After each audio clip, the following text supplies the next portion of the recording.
I'm providing a brief intro of our business.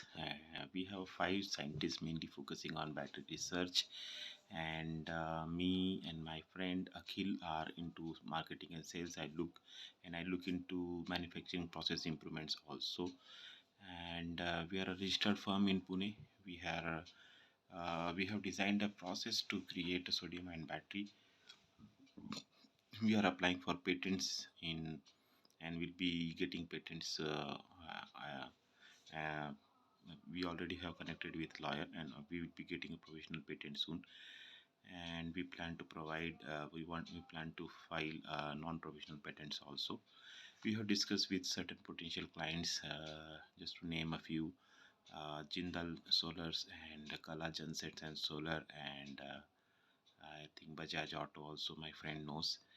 And we are going to discuss again with some more solar and wind farms, because the sodium ion battery is a ideal solution for them. They will get the same performance as a lithium battery or LFP at the cost of lead acid battery.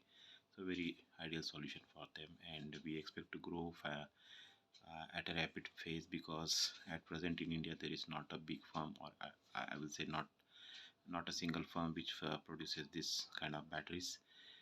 And even CATL is going to mass produce from 2023. Just now they have announced. So demand is very high, supply short. So that's the brief intro of my business and why we are building this business now, and why now. So as I said, demand is very high and supply short. Demand is going to grow up to 10 terawatts by 2030, and for supply will fall short by 2.5 terawatts even then. At present capacity, the world capacity is around 700 gigawatts taken all the players together. So a huge ramping has to be done. Why now? One good reason is global warming. If we do not care for ourselves or coming generation, that will be inhuman. We'll be frying up. So in few years, global warming might become irreversible. So that is a very big reason we should do it. Plus, it's a good business. Why are you the best team to execute this plan? We are a good combination of scientists and market players, marketing guys, and manufacturing processes. Understanding wise, the manufacturing process we understand very well.